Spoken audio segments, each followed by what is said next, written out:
Welcome to another deep dive. Today, we're cutting through the noise, really zeroing in on the biggest stories buzzing around the NBA right now. Yeah, lots happening.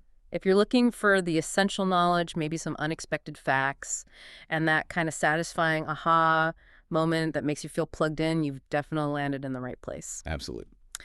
We're about to unpack, well, everything from a truly wild investigation touching an NBA superstar, a young player making a huge bet on his future, High stakes there.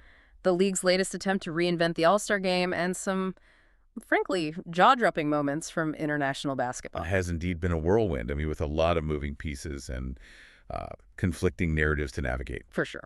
Our mission with this deep dive is really to distill the crucial information from all these sources, kind of connect the dots, Right. and give you the context you need to really understand what's going on, not just, what's hitting the headlines. You might think you know these stories, but we're going to dive into some details and perspectives that really put things into focus.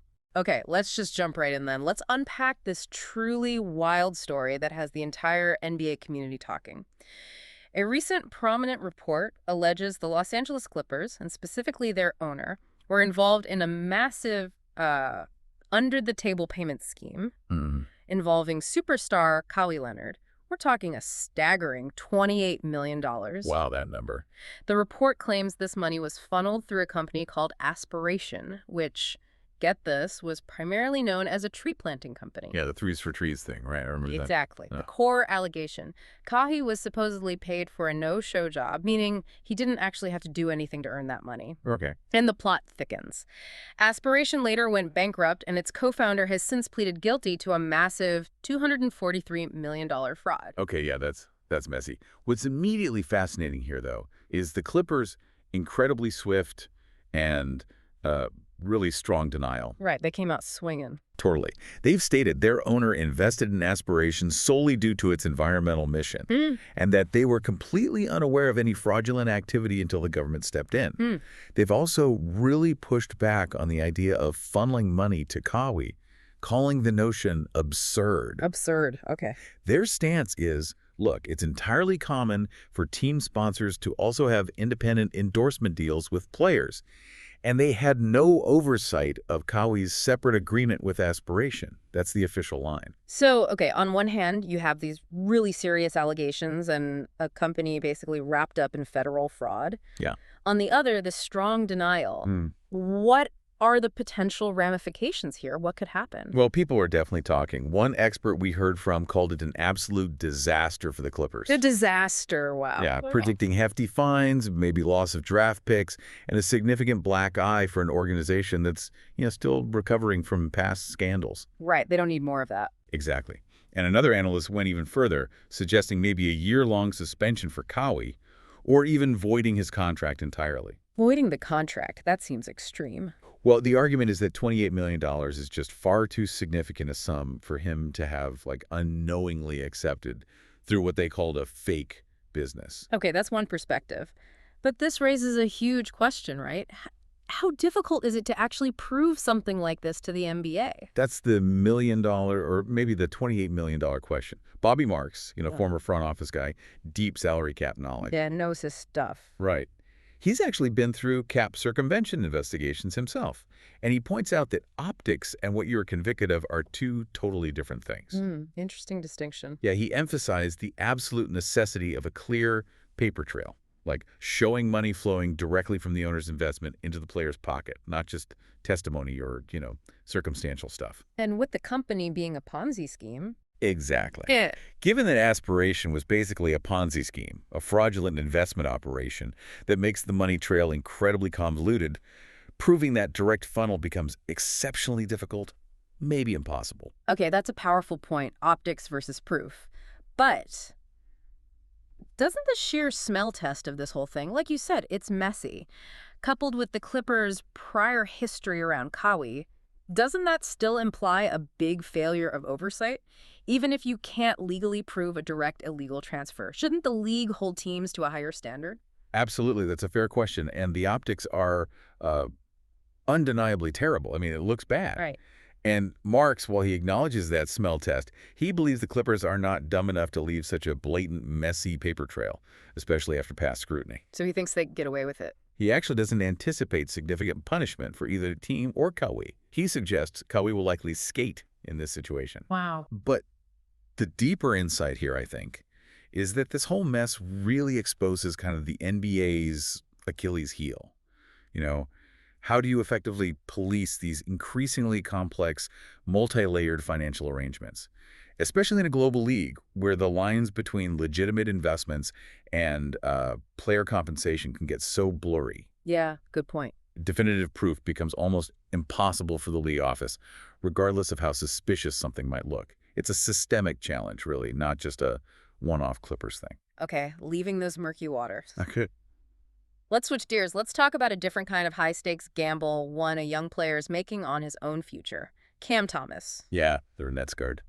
Talented, score-first guard for Brooklyn. He just signed a one-year, $6 million qualifying offer. The QO, yep. And this move is significant because it means he turned down more lucrative multi-year deals from the Nets to do it. By taking this offer, he becomes an unrestricted free agent next summer, and he gets a no-trade clause for this season. Which is huge leverage for him this year. But yeah, it's a massive gamble, a real roll of the dice for Cam. How big a gamble? What did he turn down? Well, the Nets reportedly offered him a 2-year, $30 million deal, although there was a team option in the second year. Okay, so not fully guaranteed $30 million. Right, or even a 1-year deal for $9.5 million if he waived that no-trade clause. Ah, so he really wanted the no-trade clause and the unrestricted free agency. Exactly. By choosing the $6 million QO, he's explicitly prioritizing control over his future, the ability to choose his next team, over a much more significant immediate payday. He left money on the table. So from a purely financial standpoint, then, did he make a mistake? Well, that's the debate, isn't it?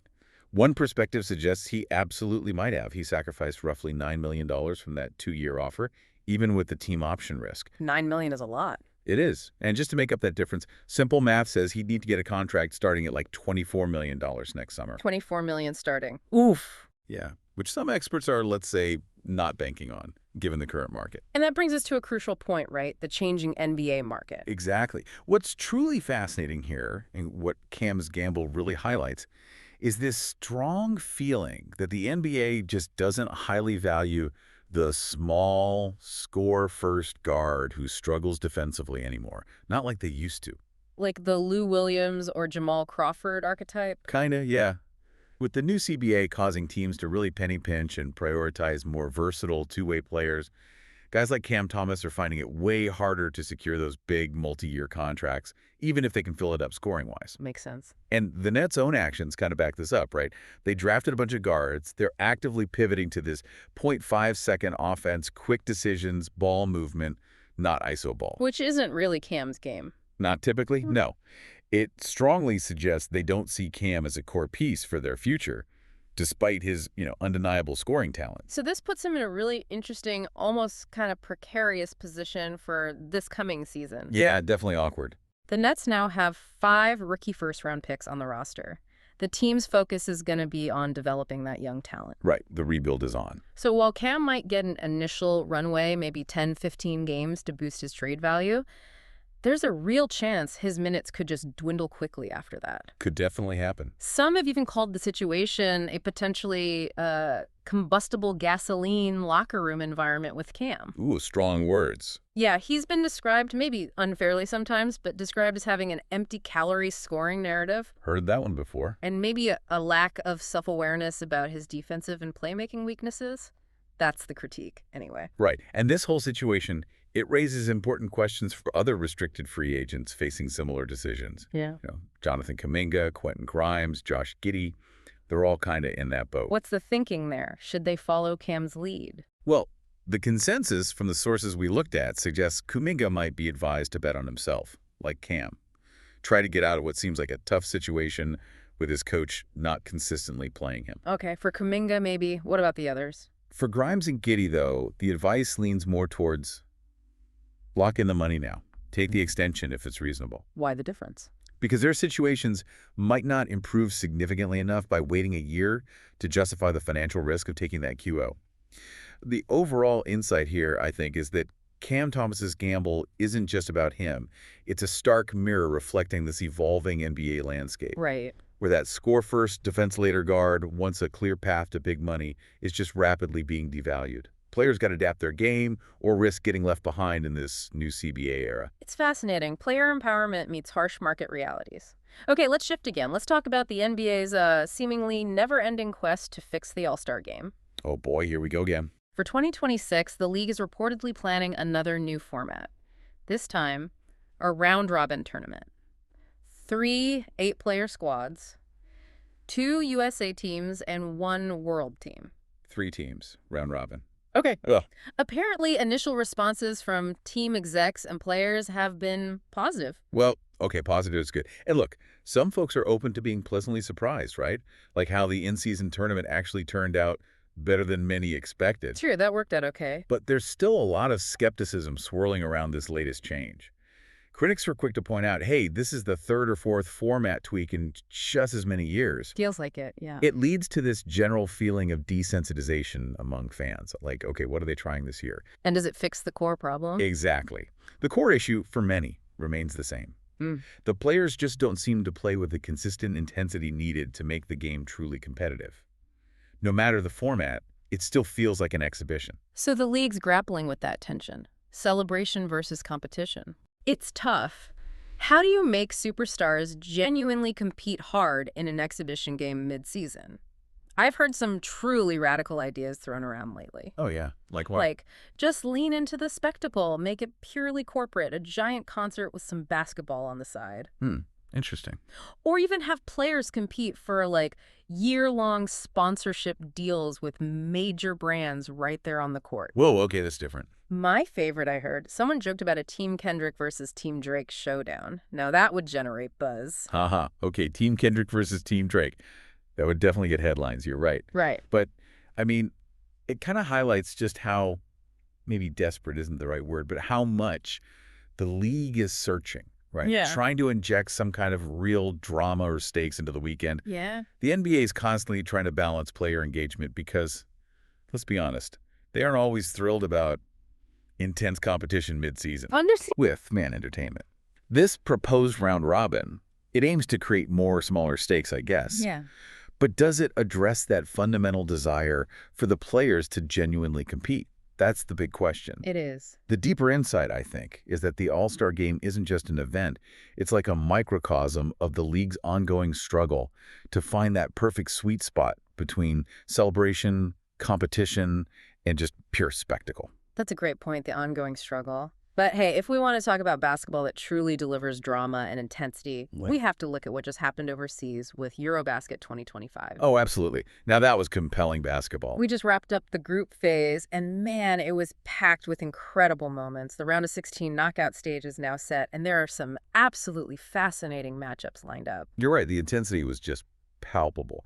And the biggest story to come out of the group stage, I mean, without a doubt, was the sensational play of Alperen Sengun for Turkey. Sengun, he was incredible. He absolutely outshone Nikola Jokic in their head-to-head clash, led Turkey to an upset win over Serbia, who were considered, overwhelming favorites coming in. What were his numbers in that game? Monster stat line, 28 points, 13 rebounds, 8 assists, and he got the game-winning steal. Wow. Game-winning steal on Jokic's team. Yeah. Someone even jokingly tweeted, "No more baby Jokic, call him Daddy Sengun." Huh.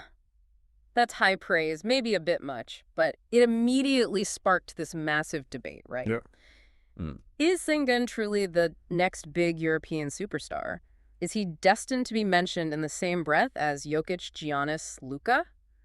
Or is that getting a little ahead of ourselves? It's definitely a heated discussion right now. Some people really believe he's already a legitimate plus-level defender, which is huge for a big man. That's improved a lot. Dramatically improved his offensive game, too, showing incredible versatility. They see him as having that kind of game-shaping impact, similar to those elite guys. Okay, that's the bull case. What's the counter? Others, while they definitely acknowledge how good he is, they argue he doesn't quite shape the game in the same dominant way as a Jokic yet. They draw comparisons more to maybe a Domantas Sabonis type. Still excellent, but maybe not that top tier. Sabonis is a great player, but yeah, different impact than Jokic. But here's the kicker, right? He's only 23 years old. 23, wow. The sky is truly the limit. And his performance certainly gave us a real glimpse into that next generation of potential league shapers. Yeah. And beyond just Sengun, I think Eurobasket really underscored this fascinating trend. the continued global rise of these highly skilled, versatile big men Yeah, seems like there are more and more. who just redefined what a center can be. Yeah. That blend of passing, shooting, post-play, Hmm. it's becoming so crucial for NBA success. And the surprises kept coming, didn't they? It wasn't just Sengun. Not at all. We saw Spain, the defending champions, eliminated before the knockout stage. That was a shocker. Huge upset. Giannis was, well, his usual dominant self for Greece. Just a force of nature. Unstoppable. Luka Doncic put on an absolute magic show for Slovenia. Dropped 37 points in one game. And Deni Avdija had a career-best 34 for Israel in that same game. Wow, what a duel. Yeah. Even Kristaps Porzingis looked like his old self, healthy and dominant for Latvia. Great to see. Lots of star power showing out. So the bracket's set now. Yep, the bracket is officially set for what should be an incredibly exciting knockout stage. Turkey, interestingly, thanks to that huge win over Serbia, Right.